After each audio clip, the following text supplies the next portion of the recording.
नमस्कार, स्वागत आप सभी का हमारे यूट्यूब चैनल संस्कृत सरस्वती पर। मैं राम कुमार शास्त्री आप सभी संस्कृत प्रेमी अनुरागियों का हार्दिक स्वागत और अभिनंदन करता हूं। प्यारे साथियों, हम जो कुछ भी यूट्यूब चैनल के माध्यम से पढ़ रहे हैं, बार बार आप कहते हैं कि हमें इसके नोट्स वगैरह चाहिए, ऑनलाइन व्याख्या चाहिए, टेस्ट सीरीज चाहिए। तो अब हम सबको जो भी सामग्री हम पढ़ रहे हैं उसकी ऑनलाइन टेस्ट सीरीज की व्याख्यात्मक वीडियो, साथ ही पीडीएफ नोट्स, ई नोट्स और ई बुक, प्रिंटेड नोट्स, ये सारी सामग्री यदि आप चाहते हैं तो आप Sanskrit Saraswati app mobile play store पर जाकर डाउनलोड करें, इंस्टॉल करें और पढ़ें। विस्तार पूर्वक से जो सामग्री आप यहां पढ़ रहे हैं उसकी सारी की सारी प्रिंटेड, ई बुक, ई नोट्स और ऑनलाइन टेस्ट सीरीज। आज का वीडियो हम देखते हैं। वीडियो के अंत में आप मुझे जरूर बताइएगा आज का वीडियो कैसा लगा। कमेंट्स बॉक्स में आप कमेंट्स करके जो लिखते हैं उससे मुझे और ऊर्जा मिलेगी और अब बेहतर हम आगे सीखते रहेंगे। बहुत बहुत धन्यवाद। चलिए क्लास प्रारंभ करते हैं। शुक्लां ब्रह्म विचारि सारि परिमां आद्यां जगद्व्यापिनीं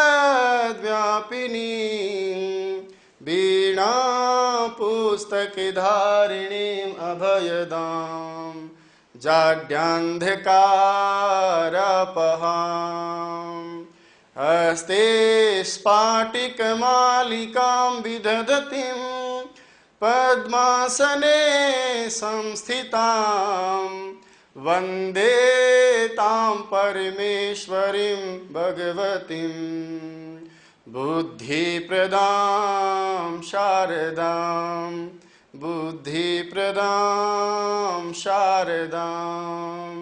उससे पहले हमने जो कल पढ़ा है याद करते हैं उन सारी बातों को। कल की क्लास में हम चर्चा कर रहे थे कि यदि वर्ग का पहला, दूसरा या तीनों से परमेय हो तो आगे वाले वर्णों के स्थान पर, जल वर्णों के स्थान पर कौन सा हो जाता है? पहला अक्षर हो जाता है। संधि का नाम था चर्तु संधि, है ना। उद प्लस पन्नः उत्पन्नः। उसी प्रकार यदि मान लीजिए प्लस के बाद तीसरा, चौथा, पांचवा और जो शेष बच गए वो सारे हय वर ल या सभी स्वर वर्ण हो तो आगे वाले वर्ण के स्थान पर हो जाता है तीसरा वर्ण। संधि का नाम था जस्तु संधि। वाक प्लस ईशः बागीशः। फिर हम पढ़ रहे थे कि यदि प्लस के बाद पांचवा वर्ण हो तो आगे वाले वर्ण के स्थान पर एक बार होता है पांचवा वर्ण और विकल्प से एक बार होता है तीसरा वर्ण। बोला साहब पांचवा करेंगे तो संधि का नाम क्या हो जाएगा? अनुनासिक संधि। और उसके साथ यदि तीसरा वर्ण करेंगे तो जस्तु संधि। जैसे धिक प्लस मूर्खम धिंग मूर्खम, नहीं तो बन जाएगा धिग मूर्खम। थोड़ा विशेष हम पढ़े भी थे कि यदि वो पांचवा अक्षर जो प्लस के बाद मिलता है वो किसी प्रत्यय संबंधी हो, मात्र मैट आदि करके मैं आपको सिखा रहा था, तो वो काम फिर विकल्प से नहीं होगा। फिर आपका केवल और केवल पंचम वर्ण ही नित्य आदेश होता है, यानी केवल अनुनासिक संधि का कार्य ही होता है।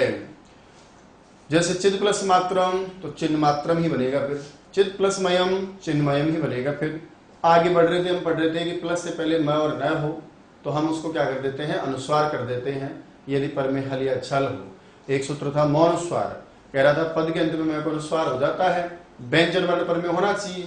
जैसे Harim plus Vande Harim Vande.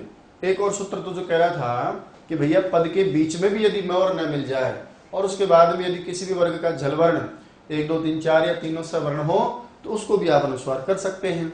आक्रम plus शते आक्रम शते, यशान plus she यशांसी।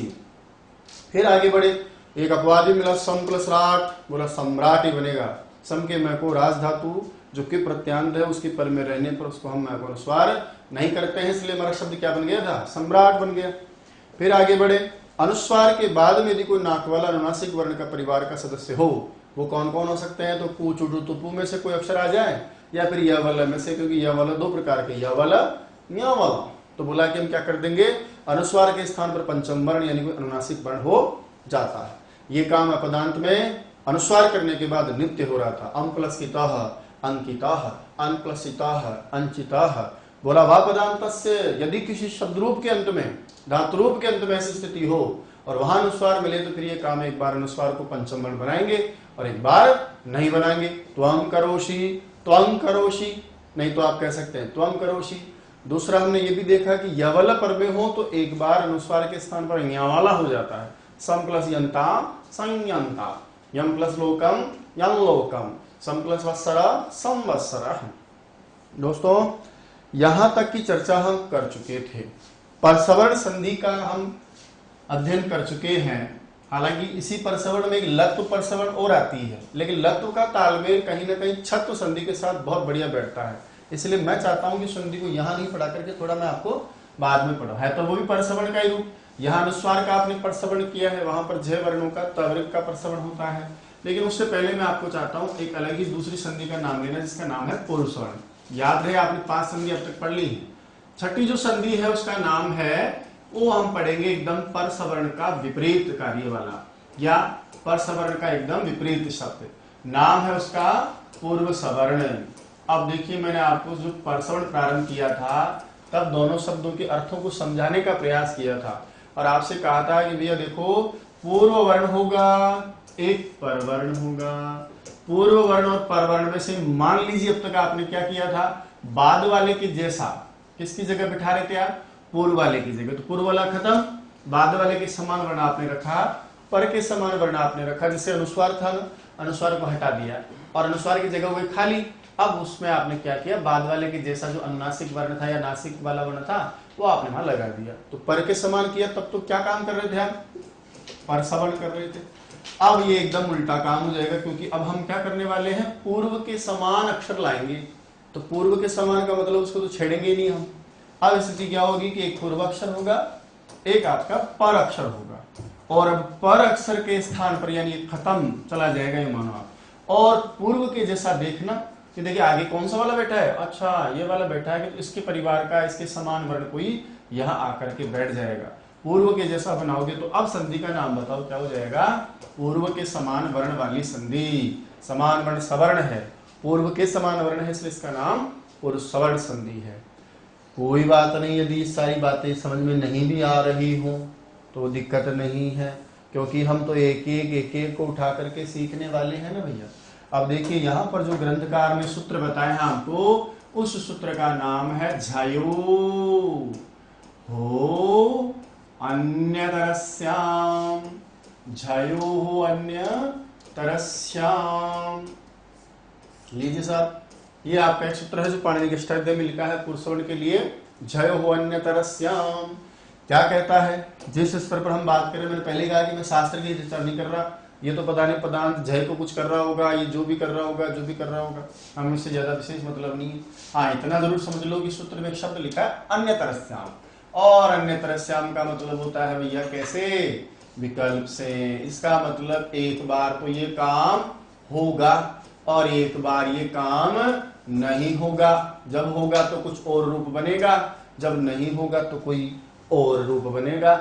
इसका मतलब इस संधि में इस सूत्र के द्वारा जो संधि कार्य किया जाएगा वहां पर दो रूप बनेंगे। एक तो आपका पुरुषोण संधि जो सूत्र द्वारा की जाएगी उसका रूप, और एक जब ये सूत्र संधि कार्य नहीं करेगा तो इस सूत्र के अभाव में या संधि के अभाव में कोई दूसरा ही रूप बनेगा। अब चर्चा करते हैं कि आखिर ये आपसे कहना क्या चाहता है। हम जिस स्तर पर बात कर रहे हैं हम सिर्फ उदाहरणों की बात कर रहे हैं, हम विशेष जिनको शास्त्र में व्याकरण में उदाहरण कहा गया है वो हमारा मेन टारगेट होता है। तो आइए मैं उसको थोड़ा सीधा करके पढ़ाता हूं आपको। कहते हैं कि नियम में लिखा है, यदि किसी भी वर्ग का पहला, दूसरा और तीसरा अक्षर प्लस से पहले हो, और उसके बाद में आपको पता है हम अलग अलग वर्ण पढ़ रहे थे, पहला दूसरा तीनों से था तो क्या कर रहे थे हम पहला, तीसरा चौथा पांचवा है वर्ण था तो क्या कर रहे थे हम तीसरा, लेकिन पांचवा हो तो क्या कर रहे थे हम पांचवा और तीसरा। अब मैंने एक अक्षर अलग से ही लिया और थोड़ा थोड़ा बीच में, जब मैं आपको जस्तु संधि पढ़ा रहा था ना, जस्तु संधि के प्रसंग में मैंने आपसे बीच बीच में कहा भी था कि भैया जब ह आता है तो तीसरा वर्ण तो आगे वाले को होता ही होता है। देख लो बोले, याद करो आप, पहला दूसरा तीसरा चौथा हो, उसके बाद में ह या ल 3 4 5 या कोई सा भी स्वर हो तो आगे वाले को कौन सा कर रहे थे आप, तीसरा कर रहे थे जस्तु संधि में। तो ये देखो है, तो मैंने वहां पर भी लिया और मैंने किया भी है काम, मुझे याद है। जैसे मान लीजिए मैंने ऐसा लिख दिया हो वाक प्लस हवि, तो है पर में होने पर क के स्थान पर क्या बनेगा वहां ग। लेकिन केवल है वर्ण यदि प्लस के बाद में आ जाए तो वो तीसरा तो करो, हमें कोई समस्या नहीं है भाई साहब।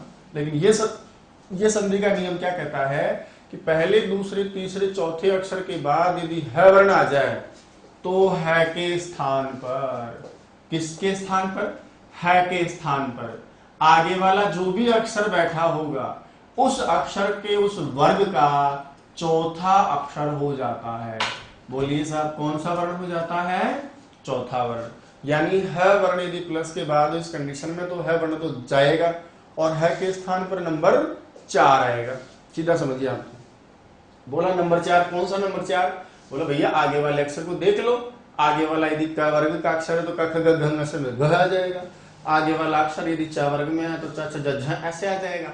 मेरी बात कहने का मतलब यह है कि यदि पहले दूसरे तीसरे चौथे अक्षर के बाद यदि किसी भी वर्ग का मान लीजिए आगे प्लस के बाद है आ जाए तो है के स्थान पर नंबर 4 अक्षर आता है। अब प्रत्येक वर्ग का नंबर 4 अक्षर में घ झ भ ढ यही है ना ध। बोला कौन से वर्ग का है तो आगे वाले को देख लेंगे हम। मैं और सीधा कर देता हूं, जैसे इसकी भी चर्चा करना जरूरी है। ये आपको याद रखना है कि एक बार चौथा अक्षर करता है और ये भाई साहब एक बार चौथा अक्षर नहीं करते। अच्छा एक चीज और है, जब प्लस के बाद में है मिल रहा है तो भी आपकी जस्व संधि तो होती है ना भाई, तो जस्व संधि तो भी प्राप्त होगी। और यदि चौथा बना लोगे तो भी प्राप्त होगी, क्योंकि 3 4 5 में भी जस्व होती है। तो ये भी नेचुरल अंडरस्टूड है कि आगे वाला जो अक्षर रहेगा ना उसको हमेशा ही कौन सा संधि कार्य हो जाएगा? तीसरा हो जाएगा। तो इसका मतलब 1 2 3 4 के बाद में है वर्ण रहे तो उसको चौथा बना लो और आगे वाले को तीसरा बना लो। जोड़ा हो गया 3 4 3 4 3 4 का जोड़ा हो गया। कैसे होता है ये जो आप तीसरा काम कर रहे हैं? ये एक संधि का नाम है भैया, जिसका नाम बताओ क्या है? जस्व संधि। और ये जो आप कर रहे हो ना चौथा अक्षर, इसका भी एक नाम है। वो कौन सी संधि है? पूर्व सवर्ण संधि है। पूर्व सवर्ण क्यों है? क्योंकि इसके स्थान पर पूर्व की जैसा अक्षर लेकर आ रहे हैं। ठीक है।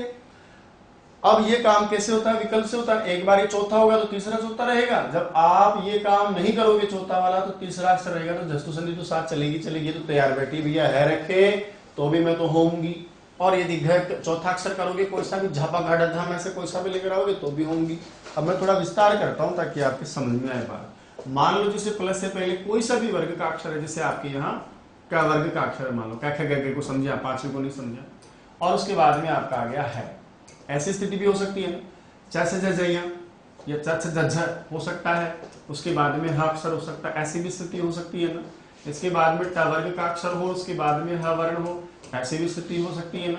इसी प्रकार से त वर्ग हो सकता है, और प वर्ग हो तो भी है हो सकता है, ऐसी भी स्थिति हो सकती है।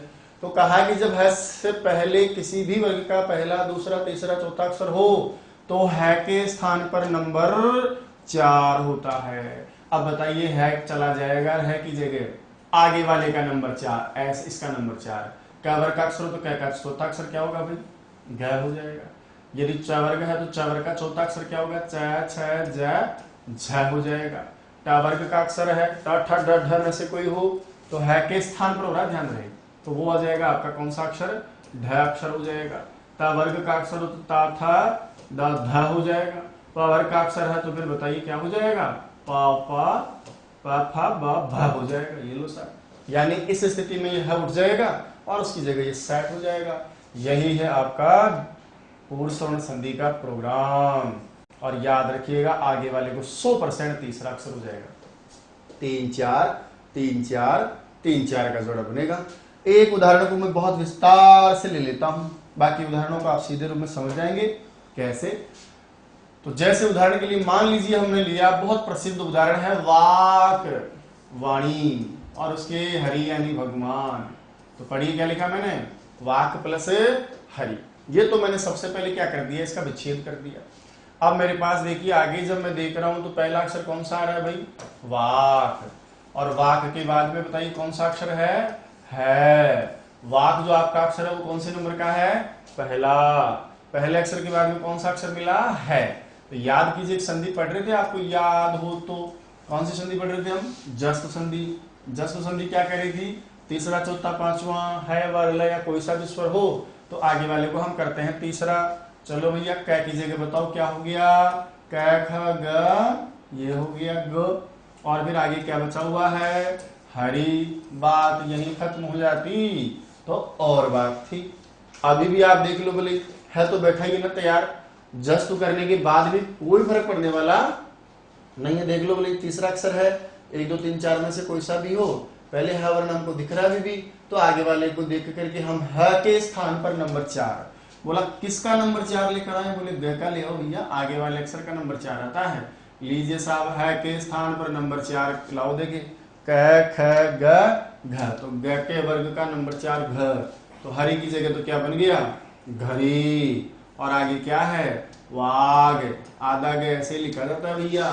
अब ये आपका शब्द रूप बन के तैयार हो गया पूर्व सवर्ण संधि में, जिसका नाम क्या है, वाघरी। क्या बन गया भाई साहब, वाघरी। लेकिन मैंने कहा कि ये चौथे जो वर्ग अक्षर बनाने का कार्यक्रम है, ये चौथा अक्षर बनाने का कार्यक्रम तो केवल और केवल विकल्प से होता है। एक बार तो है को चौथा अक्षर करेंगे और एक बार नहीं करेंगे। मत करो, जब नहीं करोगे तो फिर बताओ इधर वापस क्या रह गया, हरी का हरी रह गया। ये लो साहब, हरी का तो रह गया हरी, और ये आगे वाला तो बताओ बनेगा ही बनेगा।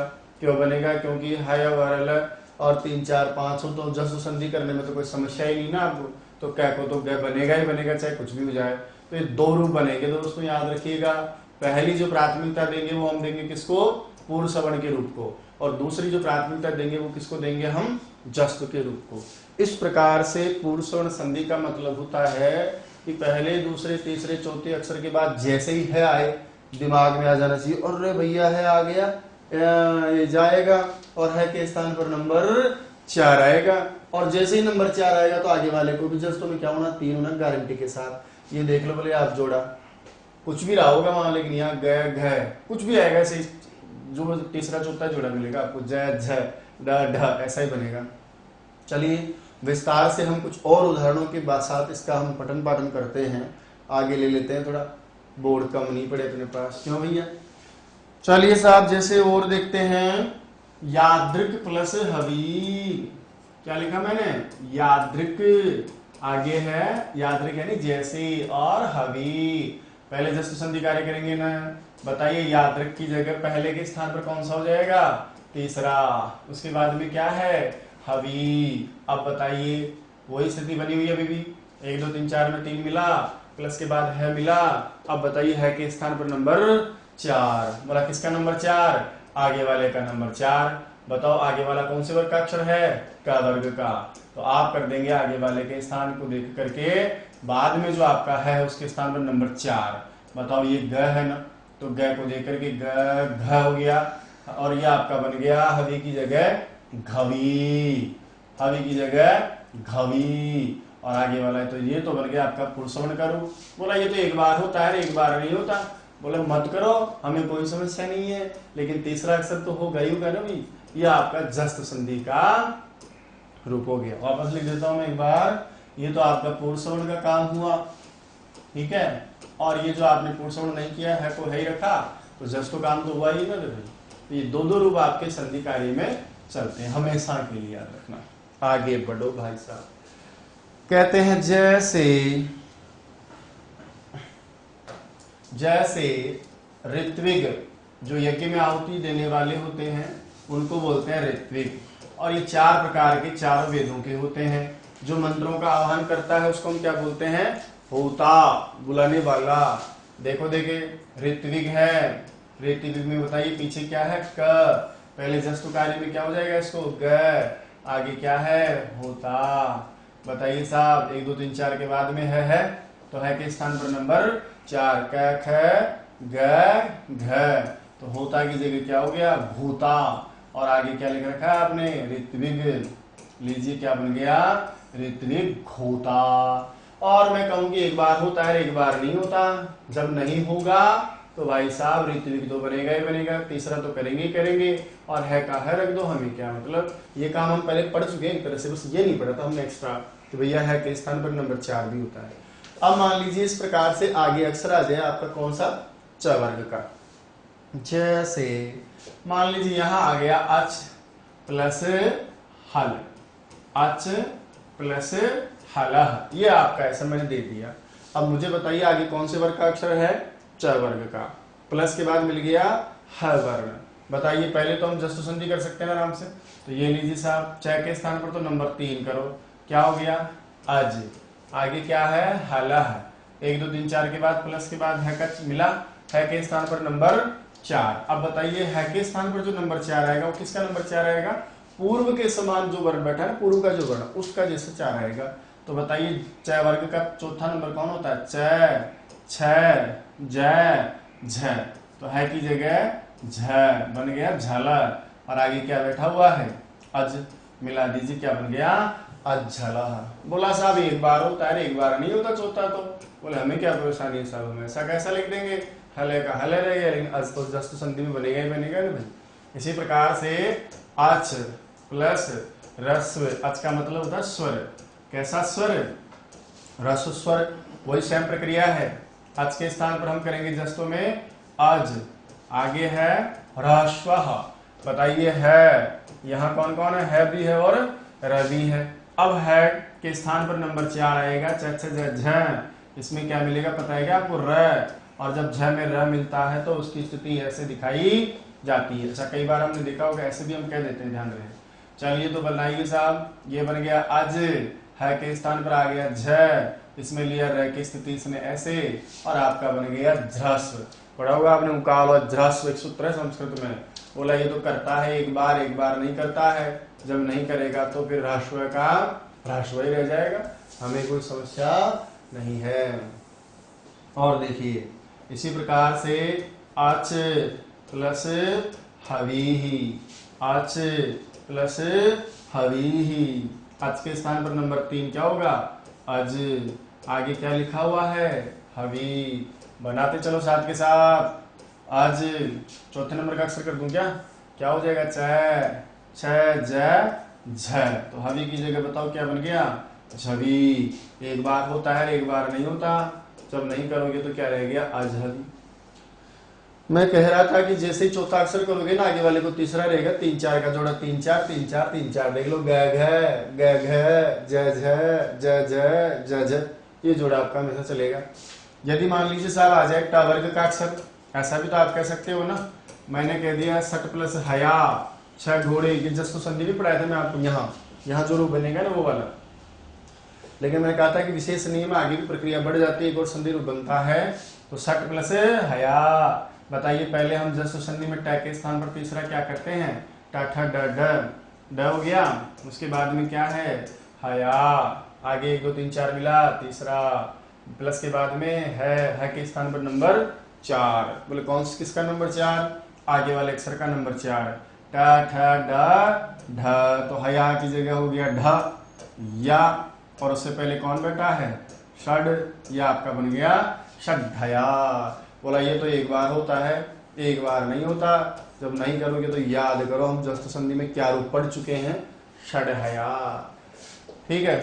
उसी प्रकार से सट प्लस हवीहि, क्या बना? सट प्लस हवी। ये लो साहब, ट की जगह हम क्या कर लेंगे? जस्त संधि में ड बन गया षड, आगे है हवी। बोलो तीसरे के बाद हम क्या बनाने वाले हैं? चौथा बन गया षड्ढवी। विकल्प से होता है, एक बार चौथा अक्षर मत करो, नहीं करेंगे तो है का है रह जाएगा। ऐसा हम जस्त संधि में पढ़ लेते हैं, षड्ढवी। और देखो टावर के अलावा तवर्ग भी तो हो सकता है, और ये तो बहुत बड़ा संसार है तवर्ग का, ध्यान रहे आपको। जैसे संपत प्लस, अच्छा संपत की जगह द भी पढ़ देते हैं। संपत प्लस हर्षः, पढ़िएगा एक बार। संपत प्लस हर्षः। चलो तीसरा बनाए, क्या हो जाएगा? संपद। आगे क्या है? हर्षः। तीसरे के बाद बना दे इसको, है को चौथा। अब बताइए किसका चौथा बनेगा? ये द या जो तवर्ग बैठा है ना आगे, तो तवर्ग का चौथा आएगा त थ द ध। तो हर्ष की जगह देखो, है की जगह आ गया ध, आगे शाह, और आगे क्या बैठा है? संपद। अब दोस्तों यहाँ पर जो द और ध की स्थिति वो वाली स्थिति होगी, पहले जो हम पढ़ रहे थे, सीख रहे थे। इसको 2 तरह से लिखा जाता है। आप चाहें तो सामान्य जो लिखा जाता है संपद धर्षः, ऐसा भी लिख सकते हैं, और हम चाहें तो इसकी स्थिति थोड़ी अलग तरीके से भी आप लिख सकते हैं, और हम ज्यादातर ऐसा ही पढ़ते हैं। एक बार चौथा करेंगे, एक बार नहीं करेंगे। जब नहीं करेंगे तो है का है रह जाएगा। लीजिए साहब, क्या बन गया? संपद हर्षः। ये जस्तु संधि का कार्य तो हम इसमें करेंगे ही करेंगे, प्लस में द रखते तो भी द दिखाई देता। और देखिए एक सूत्र है संस्कृत का, दुरात होते। क्या कहा वहां? दुराद हुते, दूर से बुलाए जाने पर, ऐसा अर्थ देता है। ये वहां पुलुत संज्ञा करता है। बताइए आगे मिला 1 2 3 4 में 1 प्लस के बाद है। हम करेंगे पहले इस वर्ण को तीसरा, बन गया दुराद हुते। अब बताइए आगे द है ना, प्लस के बाद है ना, तो है के स्थान पर क्या आएगा? नंबर 4, आगे वाले का नंबर 4। तो बोलो देखिए क्या आएगा? द ध आएगा क्या? तथा ध। इसको मैं सीधा लिख दूं, बुरा नहीं मानो तो आप, बन गया दुराद धुते। जब नहीं करोगे तो क्या हो जाएगा? दुराद हुते। पाणिनि ऐसा भी लिख सकते थे, उनकी मर्जी है, उनको तो सब पता है ना भाई। और देखो बहुत प्यारा उदाहरण जो परीक्षा का टारगेट है, उद। अच्छा, उपसर्ग में मैंने क्या लिखा है कि सामान्य उत लिख सकते हैं, बुराई नहीं कोई, लेकिन वहां सामान्य उपसर्ग मैंने क्या बोला आपको? उद। उद प्लस हारह। अब तीसरा तो किया हुआ ये, तो इसमें और कौन सा तीसरा हम करेंगे नहीं। प्लस के बाद वाले को करो चौथा, ये हो गया आपका उद। और आगे क्या है? धारह। इसको वैसे भी लिख सकते हैं जैसा आप समझ रहे होंगे इस समय, वैसा भी हम लिख सकते हैं। एक बार चौथा होता है, एक बार नहीं होता, तो जस के रूप में आपको उद्धार। तद प्लस इतम तद्धितम, तद प्लस इतम तद्धितम। तो ऐसे आप सामान्य कोई सा भी उदाहरण उसको आप बना सकते हैं। ठीक है, लिख देता हूं। चलो अभी क्या याद करोगे? तत् प्लस हितम, तत् प्लस हितम। बोलो देखे, तय को बनाओ तीसरा, तद, आगे क्या है? हितम। बोलो, फिर बनाएंगे इसको चौथा, धा, बन गया तद्धित। सुना है ना तद्धित प्रत्यय का नाम। और एक बार नहीं करेंगे तो फिर क्या रह जाएगा? तद प्लस हितम, ऐसा सुनाई देगा। जस्ट का रूप इसको हम कर लेंगे। अब मान लीजिए आगे आ जाए कौन से वर्ग का अक्षर? पंचम वर्ण का कोई अक्षर आ जाए। पंचम वर्ण के अक्षर के होने पर आगे वाला यदि पंचम वर्ण हो तो बाद वाले को पंचम वर्ण पा वर्ग का कौन सा? पा, फ, ब, भ बना लेंगे हम। जैसे अप प्लस हवी, अप प्लस हवी। देखो देखिए आ गया प, आगे है वर्ण, पहले हम जस्ट संधि में क्या करते हैं? प को ब, उसके बाद क्या है? हवी। बोलो, अब है आगे अब। बताइए आगे वाले का कौन सा अक्षर? चौथा, प फ ब भ। ये कर दिया मैंने भवी, और बन गया अब भवी। एक बार होता है, एक बार नहीं होता, इसलिए बन जाएगा अब भवी। इसी प्रकार से अप प्लस हरणम, पानी लेके भाग जाए कोई, अप प्लस हरणम। बताइए पहले जस्ट में आप क्या करेंगे? अब बनाएंगे। आगे क्या है? हरणम। अब मैं कह रहा हूं कि ब के बाद में इसको चौथा अक्षर भी तो करेंगे हम एक बार विकल्प से। क्या हो जाएगा? पा फ ब भ, और ये बन गया आपका अपहरणम। क्या बन गया? अपहरणम। नहीं करेंगे तो जस्ट संधि के रूप में आपके सामने क्या रह जाएगा? अपहरणम रह जाएगा। ये लीजिए अपहरणम। और देखो कुकुभ हसती, कुकुभ हसती, कुकुभ हसती, मिल गया। क्या है? आगे देखो चौथा अक्षर है, पीछे है मिला, तीसरा बनाओ पहले। ये तो जस्ट संधि का उदाहरण हो गया आपका, कुकुभ हसती। ठीक है, अब बताइए आगे मिला 1 2 3 4 में से तीसरा है, मतलब उसी वर्ग का चौथा लेकर आओ। तो आगे तो ऐसा का ऐसा, और है के स्थान पर पावर का कौन सा अक्षर?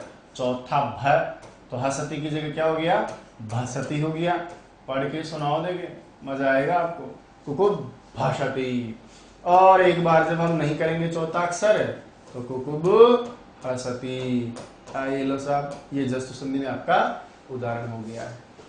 तो पूर्ण सवर्ण संधि में समझ गए होंगे आप। अब तो मेरी बात को देख लो, बोले तीसरा चौथा जोड़ा है जस्ट संधि में 3 4 द ध द ध द ध द ध द ध ब भ ब भ ब भ। और इससे पहले भी आप देख लो, बोले ड ढ ड ढ ड ड ढ ढ, च वर्ग आ रहा तो ज ज ज ज, क वर्ग आ रहा था ग ग ग। 3 4 3 4 3 4 3 4। और वो जो उधर के उदाहरण है, जब आपने एक बात बताओ, मान लो कि आपने यहाँ परीक्षा में ये उदाहरण देखा, वो ही ले लेता हूँ जो पूछा है आपसे।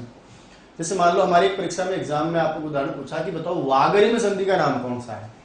कौन संधि में? वाघरी में बताइए संधि का नाम कौन सा है? अब इस उदाहरण को हम पढ़ रहे हैं पूर्ण सवर्ण संधि में, लेकिन मैं आपसे पूछूं कि बताओ वाघरी में पूर्ण सवर्ण किया है क्या आपने? अरे है के स्थान पर चौथा अक्षर किया है क्या? अब आपने जब काम ही नहीं किया तो संधि का नाम कैसे ले लेंगे भैया? तो याद रखिएगा, जैसा काम वैसा संधि का नाम होता है। अब यहाँ आपने चौथा किया है, यहाँ किया है तो पुरुषों बताओ, यहाँ नहीं किया है तीसरा किया है तो तीसरा जज तो बताओ। तो याद रखिएगा कि संधि का नियम है, जैसे संधि में काम होता है ना वैसे ही संधि का नाम बताया जाता है। तो दोस्तों ये थी आज की क्लास, एक नए अंदाज में, एक नए विषय वस्तु के साथ, एक नए तरीके के साथ। आशा करता हूं आज का वीडियो आपको बहुत अच्छा लगा होगा। आज की क्लास आपकी प्रतियोगी परीक्षा के लिए बहुत लाभदायक रहेगी। दोस्तों ये वीडियो कैसा लगा, वास्तविक आपका अनुभव कैसा रहा, ये कमेंट्स बॉक्स में आप मुझे कमेंट करके जरूर बताएंगे।